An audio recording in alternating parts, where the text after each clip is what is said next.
have with us an esteemed panel that Yasmine will introduce in a minute. But before I allow Yasmine to introduce the panel, I want to introduce Yasmine to you. Yasmine Ahmed is the UK Director of Human Rights Watch. She is an extraordinarily experienced lawyer. She's worked for the UK and Australian governments. She is, I think the best way to introduce Yasmine is that she's a really good friend to the ICJP. And I would put Yasmine as one of the foremost defenders of human rights and one of the best advocates for human rights that I've had the pleasure of meeting. Yasmine, I just want to hand over to you to introduce the guests on the panel. Thank you. Thank you so much. That's an incredibly kind introduction. And before I start and introduce the esteemed panel, I want to take a moment to thank ICJP for bringing us here, for providing the voice, the platform, and ensuring that there is constant advocacy and accountability in respect of what's happening in Israel and the occupied Palestinian territories, and ensuring that we're not only looking at what is happening now, but as this film rightly says, we need to obviously consider the historical context in which the ongoing harms against Palestinians occur. So thank you very much for providing us with this platform. Before I introduce as well, as I said, my esteemed colleagues, I want to also take a moment to say that this film will allow us to consider the Nakba, consider the current situation of Palestinians, and will allow us to unpeel quite a number of layers. And I'm sure as you watch this film, as I did, there are a number of layers, there are a number of questions that no doubt you will be asking yourself. And I hope we as a panel will be able to explore some of those questions. Some of the people on this panel will raise questions, and I think very important questions about this film. This film not only raises questions for us, but we should be turning around and looking at this film as well, and you will hear that. So I will not go on any further because I really want to enjoy the discussion and hear from these colleagues. But before I do, I am going to introduce them. So as many of you know, this is Professor Avi Shlaim. He is an esteemed academic in the field and an Emeritus Fellow at St. Anthony's College and a former Professor of International Relations at the University of Oxford.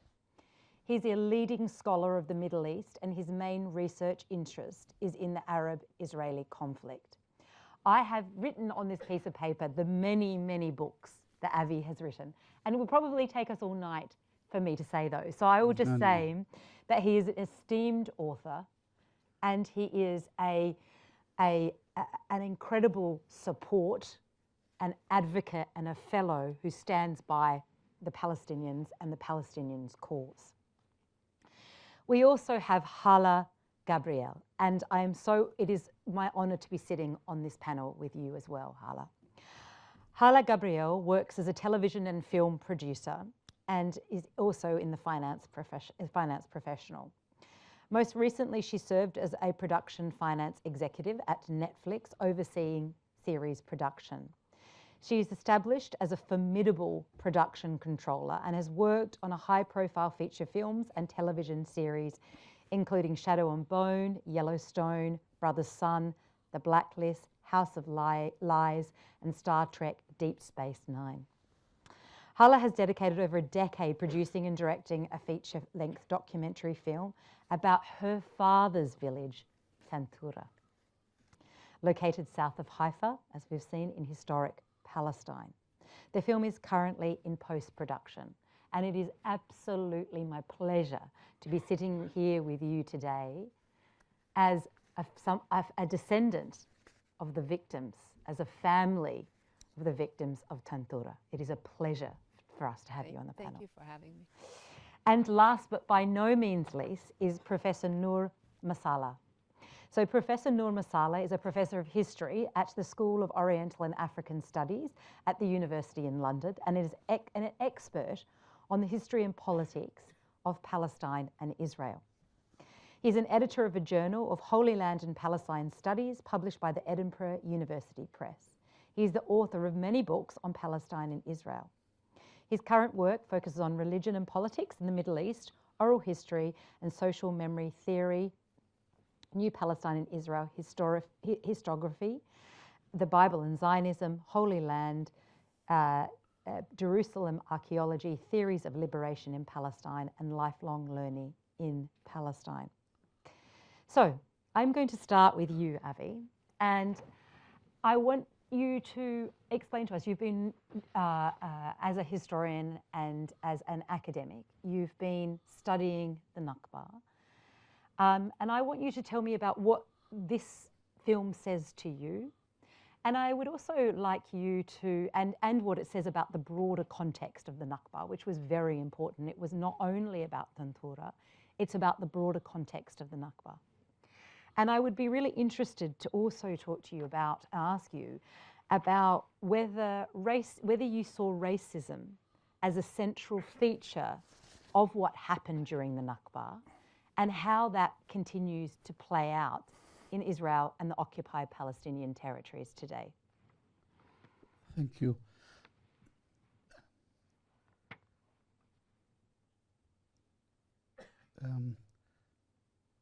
What struck me most about this film is that it's Israelis talking to one another and Israelis arguing about themselves. Israelis who have different narratives of what happened in 1948. And the victims of that war hardly get a look in. So it's a very Israeli film, and in a subtle or not so subtle kind of way, it upholds the Zionist narrative. Although it's not uncritical, but there is a lot of rejoicing and celebration of the creation of the State of Israel. And the music is very evocative of that Zionist fervor for the establishment of the State of Israel. The reason why the film arouses such strong feelings, such strong passions, is because it goes to the core of Israel's perception of itself. And Israel's perception of itself is of a very decent, liberal, peace-loving country which was surrounded by predatory Arabs, and it had no choice but to stand up and defend itself. So this is a defensive war. And there is great reluctance to look at the dark side of this war, particularly at the ethnic cleansing that happened in 1948. The broader historical context for this film is the ethnic cleansing of Palestine. In 1948, over 500 Arab villages were destroyed. 750,000 Palestinians were made refugees. There were, Benny Morris counted 28 massacres, of which Tantura is only one. So it's not an isolated episode. And Benny Morris counted 12 rapes.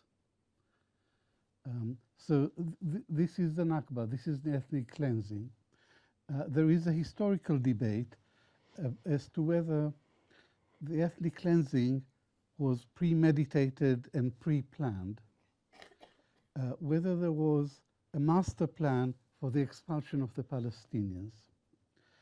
And Professor Noor is the expert, and he's written many books, but his first book was called Expulsion. It's about transfer. In Zionist jargon, transfer is a soft word for ethnic cleansing, for expulsion, for mass expulsion of. So Noor, Masalha, and Ilan Pape believe that there was a Zionist master plan for the expulsion of the Palestinians. Benny Morris, who has studied the refugee problem in great depth, believes that there was no Zionist master plan, that it just happened during the war. Now, I'd like to make 2 points. One is that it doesn't really matter whether there was a master plan or not for the victims. Because if you're a peasant who were driven away from his land and lost his home, does it matter whether the order came from David Ben-Gurion, the Prime Minister, or the Chief of Staff, or a second lieutenant in command of a platoon locally? It doesn't matter. What matters is the result. So yes, there was ethnic cleansing of Palestine, the systematic emptying of Palestine of its Arab inhabitants. And your second question was about, was there a racist dimension to this conflict? And the answer is most certainly there was a racist element, because Zionism is an avowedly settler colonial movement. The State of Israel, the main political product of Zionism, the State of Israel is a settler colonial movement. Noam Chomsky once said that settler colonialism is the most extreme and vicious form of imperialism. The Palestinians have been singularly unlucky. They have been at the receiving end of both British imperialism and Zionist settler colonialism. Colonialism is racist. The Balfour Declaration was a classic colonial document which treated the Palestinians as rubbish, as if they just didn't count. The Zionist movement was a settler colonial movement. And settler colonialism isn't about peaceful coexistence with the natives. It has an eliminatory logic. It's about eliminating the natives and replacing them, taking over their place. So settler colonialism isn't about coexistence. It's about emptying the country in order to be able to take over the land and its resources. And this is what happened.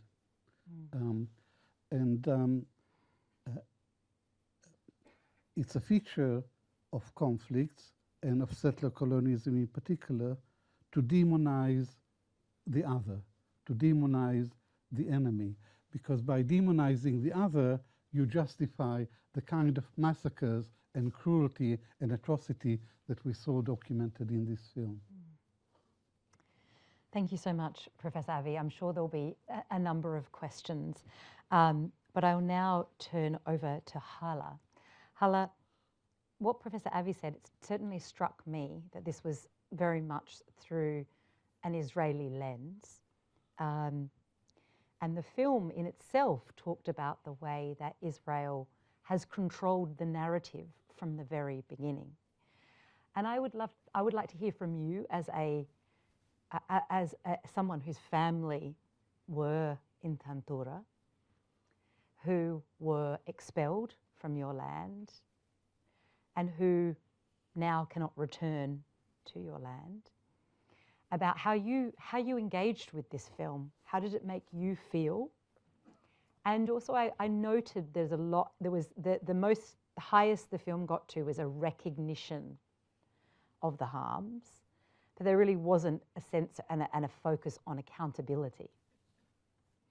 And I'd love to hear from you as to how you experienced that.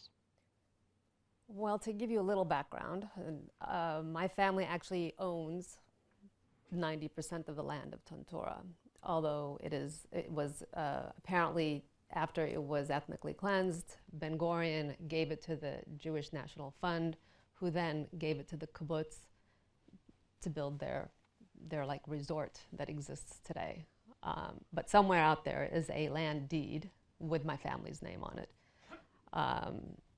So I just, to have a little context. So I've also been, as I mentioned to you, I've been working on a film about Tantura for quite a few years. I have not been sponsored like Alon, so he got like a real advantage from having the sponsorship that allowed him to finish his film within 3 years. I've been working on mine for quite a few years, and my film has a lot of the witnesses that survived the massacre, including my uncle, my dad, and some of my other relatives that were physically there on that day. This film, I think I read an article shortly after this film came out that, when it comes to the story of Israel, like, the truth is never the truth unless an Israeli Jew says it. So as long as the Palestinians are telling our story, it's made up, or our memories, or our emotions, or there's always something that will minimize or disqualify or like plant a seed of doubt or question. When an Israeli makes a film, there's no question. It's the truth, But sadly, my film was, a rough cut of my film was submitted to Sundance several years ago. And my understanding was that the panel, that there was more than half of the panel were Israel sympathizers.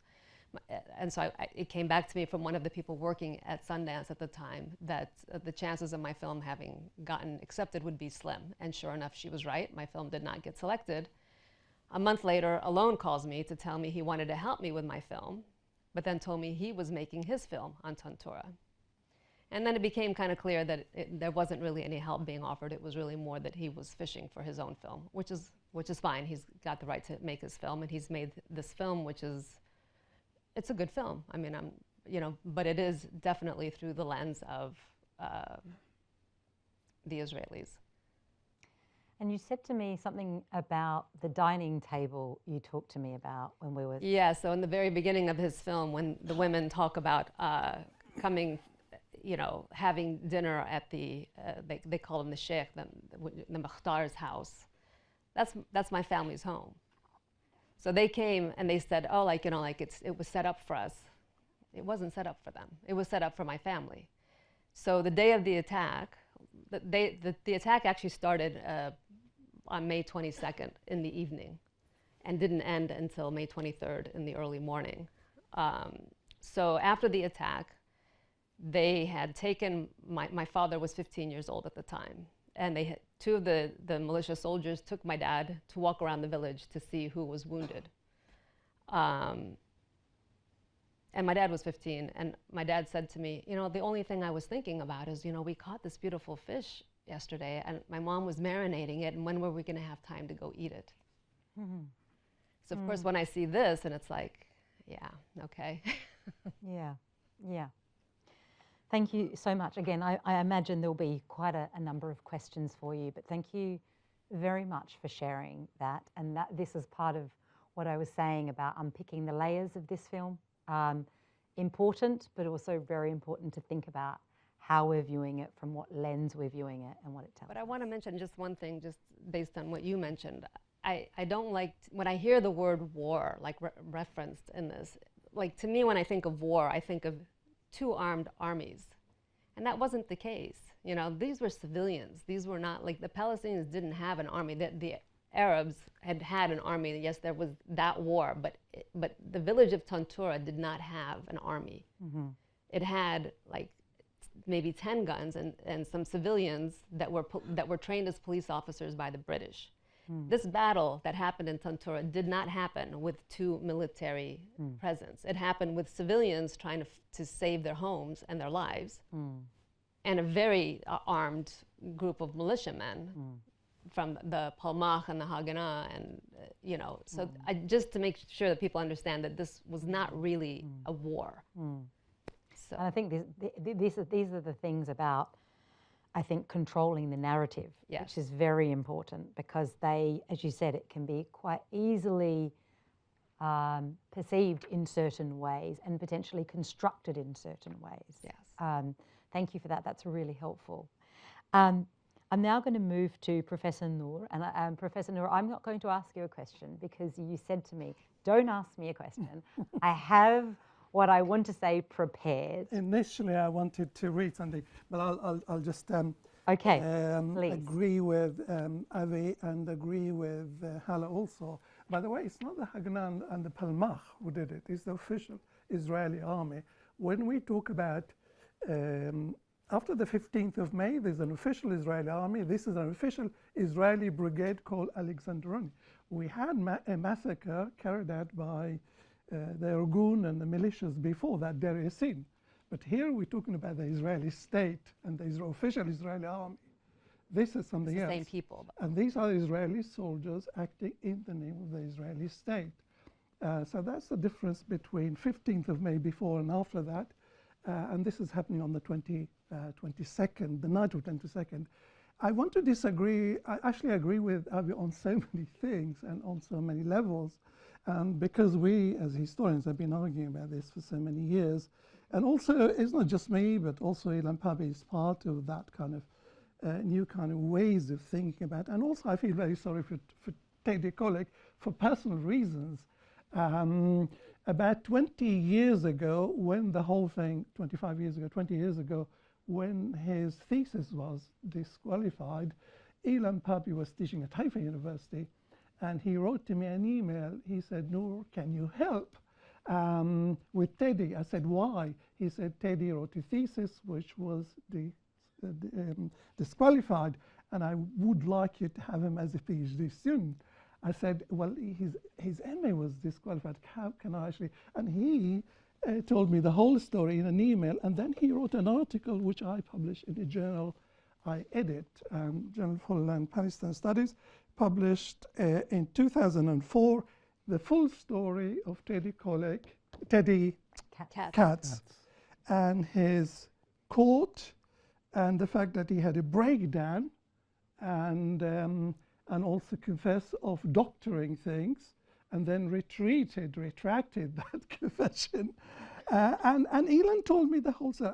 I think the story of Teddy is the most painful story, and the attempt to silence him. This was 2004, so the story about the massacre of Tantura from the Israeli side actually is being publicized in the last 20 years. This film is not new in terms of new discoveries. Ilan, friend of mine, has been publicizing it in talks and in the social media, and we've been publishing so much about it on Facebook for so many years. But there's something interesting about this film, because as Avi says, this is an internal Israeli debate. It has nothing to do with the Nakba. This is not a narrative of the Nakba. I'm sorry to disappoint the center here. This is not a film about the Palestinian Nakba. This is not about the refugees. This is not about the victims of the Nakba. This is about internal Israeli debates and how Israelis debate these things. And also, some acknowledge and some deny. And this is also a film funded by the Israeli Ministry of Culture and Sports. You have to remember that. The Israeli Ministry of Culture and Sport and the Israeli Council of Films funded this film. Is it a Hasbara film? Hasbara is propaganda in Hebrew. No, it's much more subtle than that.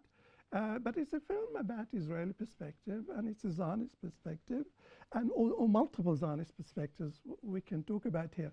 It's very little to do with voices. There are no Palestinian voices there.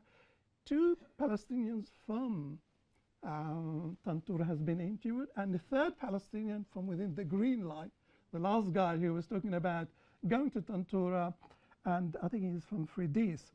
But mainly Israelis talking about the Nakba. So the Palestinians, as you say, they are silenced here. There are no consequences for this. The impression you have that the people actually talking about the Nakba, but they don't feel guilt at all.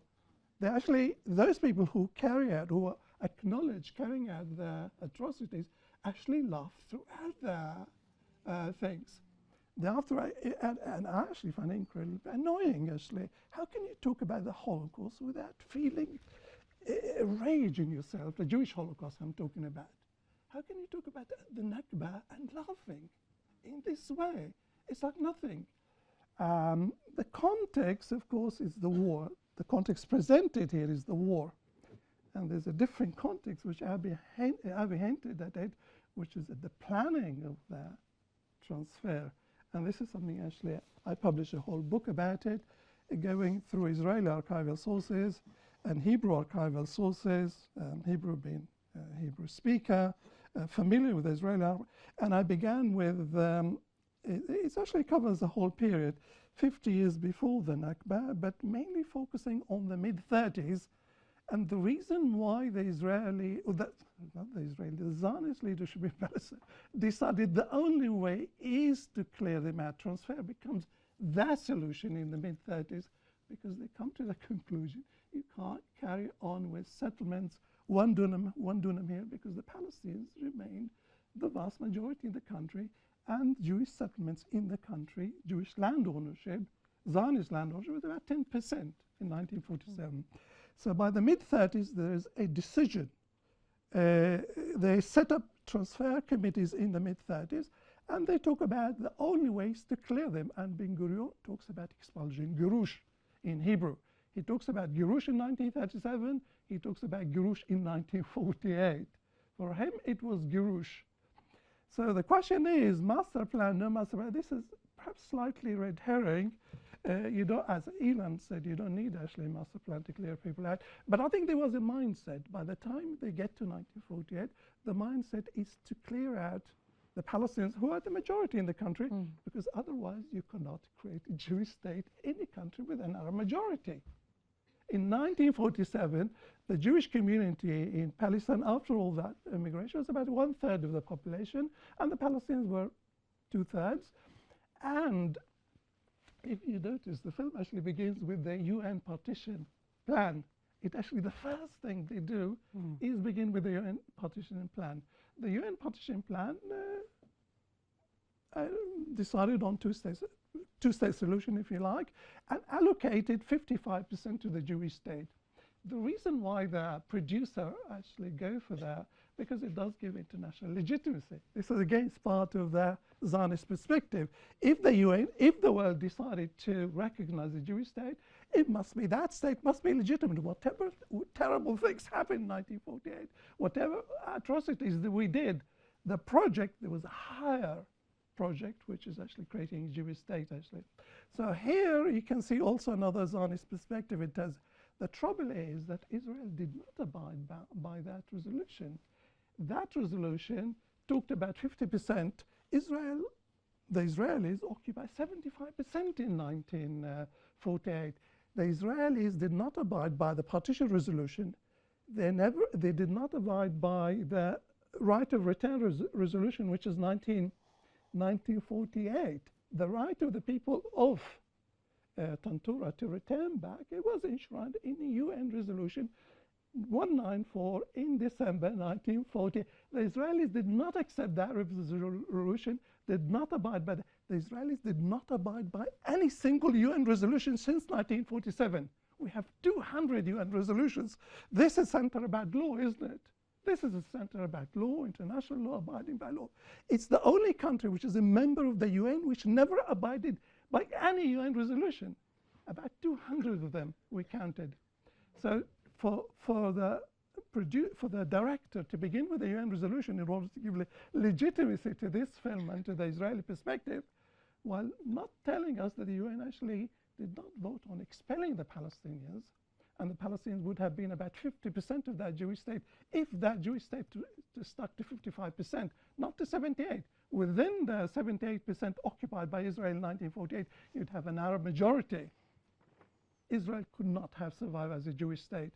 This is where the context, this is where the framing of that film as a, if you like, a Zionist narrative. But the key point I wanted to, this is something to just to highlight what Avi was saying about me being an expert on transfer. I'm not an expert on anything in particular in the world, but I wrote a book about the idea of transfer in Zionism, and unlike most Israeli historians, I think Milan Pabi is actually on my side in this, and I think Avi is very much actually on the same side also. Israeli historians looked at 1948 and they insist on talking about because there's a context of war in 1948 and in war terrible things do happen. Also 1948 came after the Holocaust. You see, we have a number of references to the Holocaust. These people are actually coming from the Holocaust, from extermination camps, and therefore they did terrible things. There's a kind of rationalization, there's kind of excusing these people. There's no attempt by Israeli historians, perhaps with the exception of Ilan Pape, The Ethnic Cleansing of Palestine. In the introduction, he says, if you want to read my book, The Ethnic Cleansing of Palestine, you have to read Noor's book on the planning of transfer. This is where Ilan and I and Avi actually agree on a whole range of things, including the question. So the question of the context, how do you contextualize 1948?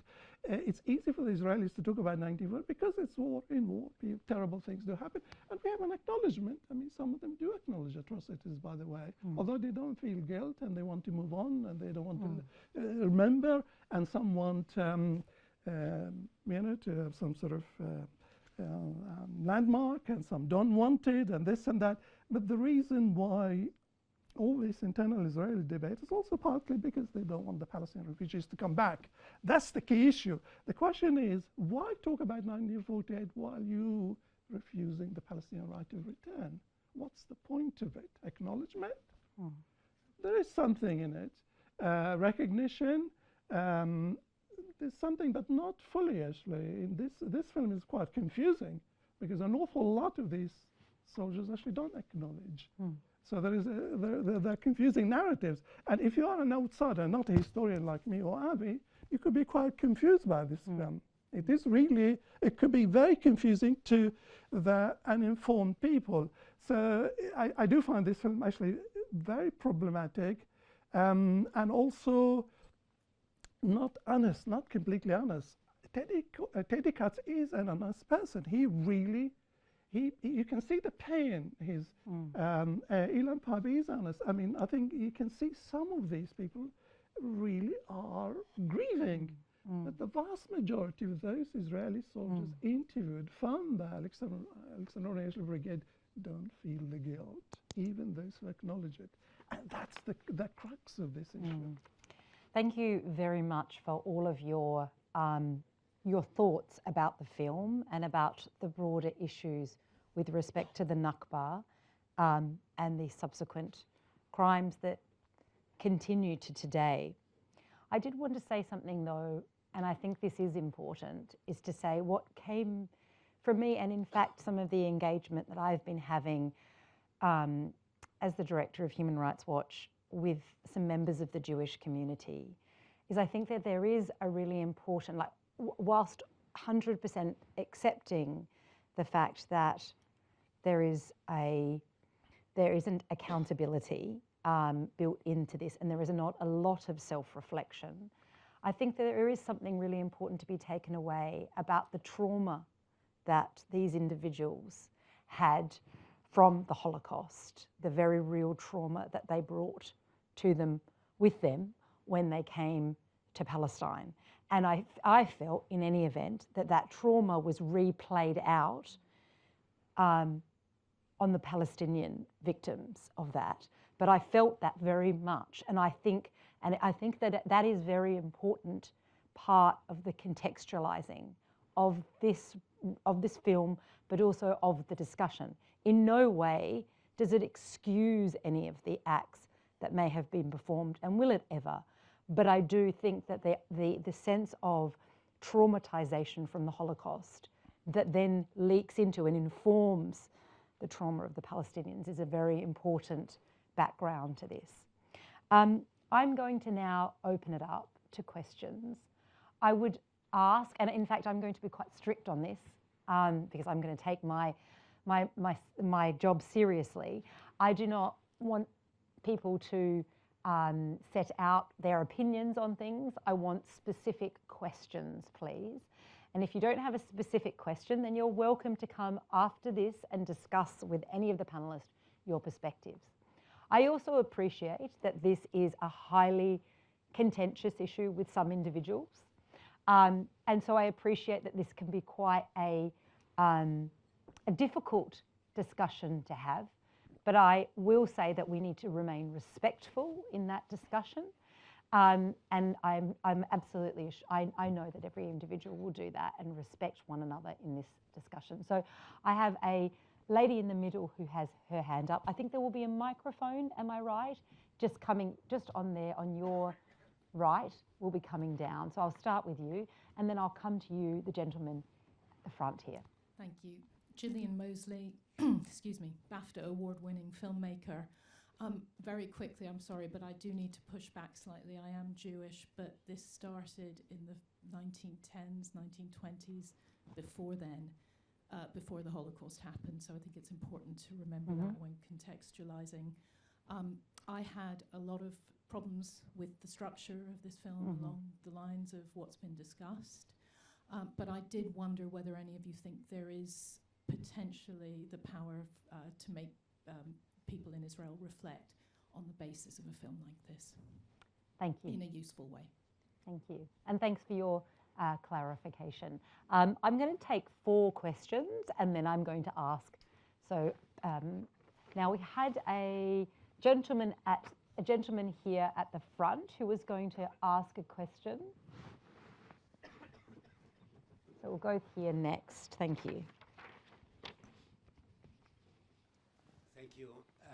Luca Salice, don't you think that the desire of some of the characters interviewed to forget is in itself a sign that they feel guilty? And even the laughter that they are, though shocking as it is, don't you think that the laughter is a mask which hides their guilt, their sense of guilt for what they have done all those years ago? Thank you very much. Can I make a comment, please? Can I just Oh, take? I'm sorry, I'll go just ahead. take 2 more Yeah. because we'll probably have quite a lot of questions. There's a lady here.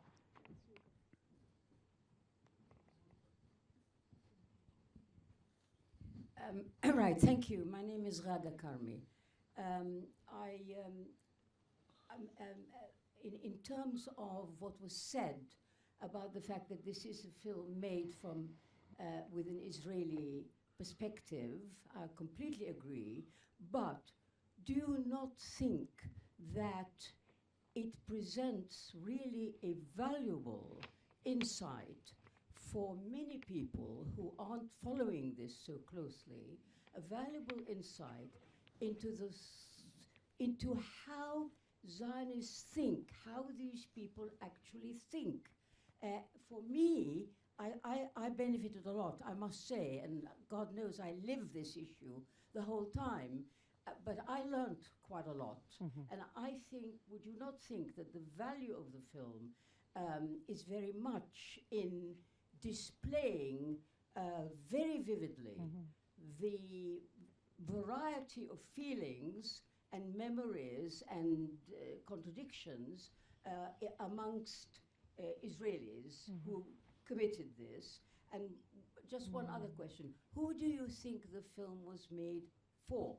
Who is the intended, who are the intended viewers? So I think that's very important. Thank you so much. They were 2 insightful questions. I will go to this gentleman at the very back. I see there's a gentleman at the very back in the corner. And then I will open it up to discussion. Well, thank you very much. My name is Azam Tamimi, and my question to the panel, all of you. Professor Avi Shlaim said, answering your question, Yasmine, about whether there was racism in what happened in Tantura, he agreed, but he related that to imperialism or colonialism. What about Zionism as an ideology?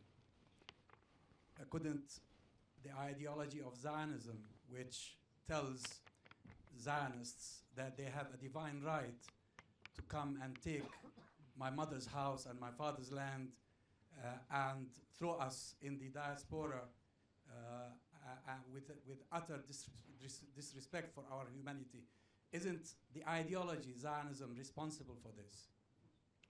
Thank you very much. So I will go, just a reminder of the questions, there was 2 questions which were very similar, which was about the usefulness of this film. Is there a usefulness? Who was the intended audience? Was there not valuable insights that came from this film? Somebody asked about the guilt. Did you not feel that there was guilt that came through, even though it may have been through laughter, but or other expressions? But you know, can people express guilt through different ways? And the last question was about whether the ideology of Zionism is inherently racist. So I will open it up to whomever wants to start, but I will ask you to try and keep it precise, because there'll be, I'm sure there'll be another round of questions. Did you want to start? Well, I wanted to mention something, like why I said what I said about the soldiers is because I actually met with the commander who led the attack on Tantura, and he was a Palmach soldier. So this is, I'm not a scholar. These 2 are scholars, you know, they know better than me, like the technology. But remember, this attack happened 7 days after the declaration of the state. So how they organized and made it this official army is a whole other like question that I can't answer. When I met with Ben Frieden, who led the attack, and I also met with Henro, who's in this film, like they were taking it like a military, like matter of fact. This was our brigade. This is what we did. This was the strategy. Like they said this to me, and I have it on film. There wasn't a guilt to them. They see it as war. Like they see it as command and war, and we achieved what we set out to do. You know, so, and then I also met with Herbert Pundik, who was in Tantura. It was one of the soldiers. His son was one of the people that spearheaded the Oslo Accords. And Herbert was like them, I don't remember. Of course they remember, but I almost got the sense like they were sort of, they had kind of an understanding to not remember, maybe like to not share whatever happened. I don't know. I'm just saying this is my experience talking to them. When I spoke with Herbert Pundik, with Benz and Henro, who's in this film as well, no one got specific. They didn't, but they definitely said there was an attack. They definitely acknowledged people were killed. And what do you say to the question about the usefulness of this film, in the sense that it provides a perspective, it may be speaking to a different audience? What's your thoughts about that? Well, I mean, it's a good question. Who's the audience? It's probably, I don't have an answer for that, except that I can say that I do appreciate that it's another layer of people admitting to what happened, even if it's not a direct admission. You know, I mean, it's clear something happened, right? Of course. I mean, my uncle was at the gravesite collecting the bodies and throwing at gunpoint, having to throw the bodies into the grave. You know, I mean, he was literally there. He's still alive. He's also in my film. Yes, thank you. Professor Avi? There was a sense of guilt on the part of some of the veterans, but not all of them. Most of them were rather pragmatic. They said, it happened, but let's not talk about it. So there was denial and repression. Some of them did express a sense of guilt, but that's individual sense of guilt. It's not good enough for me, because there are 2 powers who were responsible for the Nakba and for the ongoing Nakba, and that's Britain and Israel. Britain enabled the Zionist movement to embark on the systematic takeover of the whole country. Zionism is about land grabbing. In 1917, when Balfour issued his famous declaration, the Jews were 10% of the population and they owned 2% of the land. In 1947, during the UN partition resolution, Noor said that the Jews owed 10% of the land. 6.5% to the GNF, I think. Too generous. Yeah. It was 7%. No, actually, I think it was 6.5%. Well, let's not die on a pinhead here. We can say somewhere between 6.5 and 7. But the UN allocated 55% of Palestine to the Jews, and by the end of the war, Israel was in control of 78% of historic Palestine, everything except the West Bank and the Gaza Strip. And today Israel controls, and in 1967, Israel completed the capture of the whole of Palestine. So I would like an admission of guilt and responsibility by Britain. But I don't have time to go over the history of the British mandate in Palestine, but I can summarize it to you in one sentence. The British mandate in Palestine consisted of Britain stealing Palestine from the Palestinians and giving it to the Zionists. And yet, has there ever been any acknowledgement of Britain's role in the Nakba and in the ongoing Nakba? Not only that, but in the recent trade agreement between Britain and Israel, it didn't only deal with trade. It said Britain pledged to oppose the referral of the Palestine issue to the UN. Britain is opposed to BDS. Britain will work to reduce the focus on Palestine at the UN. Sorry, to reduce the focus on Israel at the UN. So there hasn't been a hint of acknowledgement of Britain's historic responsibility, nor has there been any acknowledgement by Israel of even a part of the share of the responsibility for the Nakba. Complete denial. Does the film provide some insight into the thinking of Israelis? It most certainly does. A lot of insight into the complex psychology of the veterans. But the film doesn't expose that the collective view of Israel about itself, the notion that the Israeli army is the most moral army in the world, this is a myth. It never existed, and it's preposterous to regard Israel, the Israeli army, with all its long record of war crimes as a moral army. And Azam Tamimi asked whether the Zionist ideology isn't responsible for the Nakba, for what has happened, and it most certainly is. The Zionist ideology, which is an exclusive ideology, a racist ideology. Israel likes to define itself as both Jewish and democratic. But as one Arab MP has said, Israel is a democracy for the Jews and Jewish to the Palestinians. Jewish for the to the Palestinians. Zionism is racism. Israel cannot be both. Israel is either a racist Jewish state or it's a democratic state for everybody. And that's what I would like Israel to be. I'd like a democratic solution, one state with equal rights for all its inhabitants. Your organization, Human Rights Watch, issued a report last year about Israel, and the conclusion was it is an apartheid state. The conclusion was that yes, that Israel is committing the crime against humanity of apartheid and persecution. Yeah. Correct. And there are 4 major human rights groups in the last 2 years who issued similar reports, reached the same conclusion. Israel is an apartheid state. So apartheid is racism. Apartheid is discrimination. But Israel is the only member of the United Nations that I know which is officially racist. And I say this because of the July 2018 nation-state law, which says the Jews have a unique right to self-determination in Israel. Unique means exclusive. Yes. It means Arabs have no right to self-determination.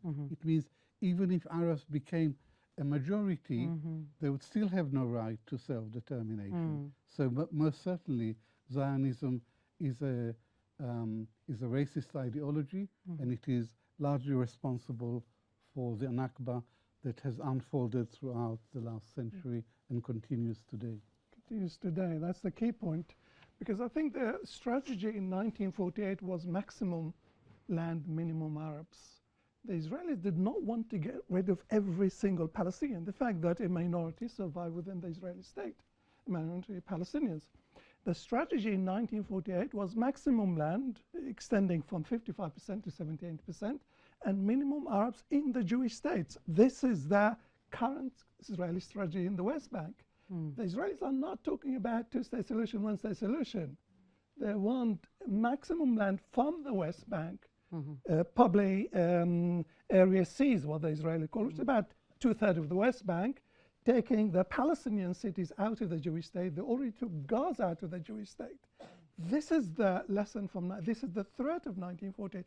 This is the fear of another Nakba. This is why we need to be aware that the current Israeli strategy in the West Bank is to push people out, but also to try, not to try to, actually Israel regards most of the West Bank as Israel, by the way. It's the strange thing about how international human rights organizations think about there's Israel and there is the West Bank. In fact, the Israelis think most of the West Bank is Israel. They wiped out the Green Line. Oslo divided the area into area A, B, and C. The PA is actually running area A, which is about 5% of the West Bank. The Israelis consider 2/3 of the West Bank as Israel. And de facto next to Israel. This is where we need, this is where I agree with Avi, about we need to catch up with the reality of an apartheid state. But I want to go back to Ghada, my friend Ghada, and the whole question of, is it useful? Is this film useful? And being a historian means actually been following what Israeli historians have been writing for the last 30, 40 odd years. And also I kind of wrote extensively about the so-called new historians in the 90s, when we also met at one point. We used to meet in Paris, and I visited my Haifa University at one point before the boycott issue. And we debated with Israeli historians, and we can see that some genuine Israeli historians who want to acknowledge, who want to debate, and we saw it in this film, actually, one or two people from Haifa University. But there's another layer, which is the Israeli collective narrative, which is denial. It is a narrative denial, systematically, from above, by the state. That narrative resulted in Teddy Katz having a mental breakdown. The supervisor of Teddy Katz's thesis was a Palestinian Druze from Haifa University, had a heart attack during the court thing. Ilan Pappy was driven out of Israel, and within 2 years, he told me he just could not survive at Haifa University, being a co-supervisor of Teddy Katz, and he was driven out to Exeter University. So the affair, what the Israelis call parashah of Teddy Katz, in fact, it was systematic silencing, and we can see it here. And that narrative is not changing. In fact, with the mountains of Israeli new historiography of the 90s, which was euphoric for some of us, and also cathartic, it's actually, we felt kind of, we can move on. There's a new reality. There is Oslo, there is peace. In fact, from that period of the 90s till now, the Israeli settlements actually in the West Bank tripled themselves. Israel is much more fascist now. It's much more right-wing. In fact, that phenomena of the 90s, which was about beginning to kind of Posanism and acknowledgement and this and that, and real internal Israeli debate, in fact, was completely kind of wiped out. And there was a sense of renewalism in Israel, and the religious right took over, and Israel is more religious. And in fact, Israel actually managed to, settler Zionism actually does renew itself from time to time. The reason I say that, because even in the 50s, there was an Israeli story, a fiction story called Khirbet Khiz'a, which is also acknowledgement of atrocity in 1948 by Smilansky. So these periods of catharsis, Ghada, you know, how settler colonials actually go through periods of guilt and catharsis and the need to renew yourself, in fact, has been accompanying settler Zionism from the beginning of the 19th century, including Ahad Am, beginning 1910 or something like that. There's a lot of renewalism going on in Zionism, and that catharsis helps Zionism to move on to the next stage of dispossessing the Palestinians. This is what an Israeli lawyer explained to me, Liat Semel. Said, no, don't be excited about the 90s and the new historiography. The Israelis will renew themselves and the Palestinians will pay the price for that kind of renewalism, which they have to do it from time to time. So I do worry about this sort of film, which is kind of helps you to cleanse yourself and to feel good about yourself, but also to move on to the next stage of what do we do now with the concentration of Palestinians in the West Bank, and how do we deal with them? So there is a layer. I think Avish is right about multi-layers in this film.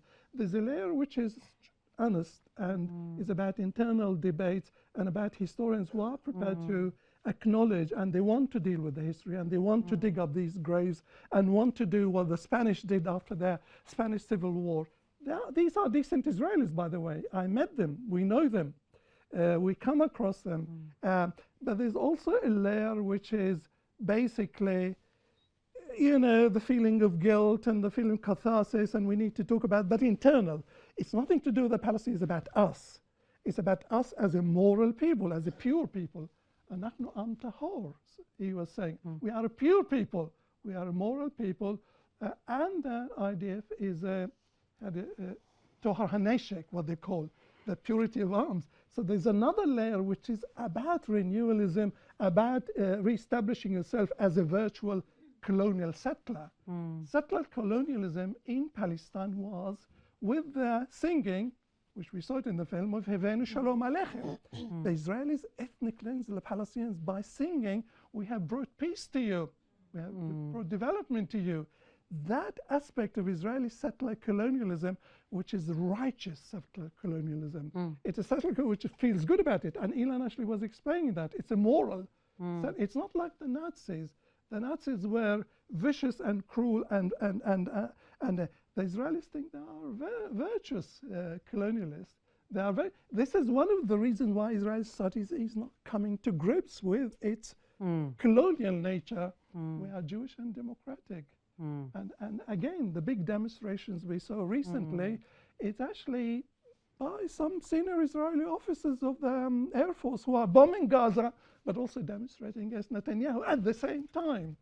This is what's... so it's a settler colonial society which is not like America, not like even Australia. It hasn't gone to that stage. That's why I think we still have the threat of another Nakba. That's why the Palestinians think the Nakba hasn't ended. You know, this is where we need to be careful, and we need to wake up. Wake up people across the world here, create that kind of anti-apartheid movement, and realize that threats haven't gone away. Actually, there are real threats the Palestinians are facing now. Very, very insightful. I think I'm just going to take my cue from the organisers as to whether we have time for any more questions. I don't think, unfortunately, I'm very sorry, I don't think we have time for any more questions. But you're obviously welcome to come and speak to those that are on the panel. I think they will be asked to do some interviews outside, so they may do that first.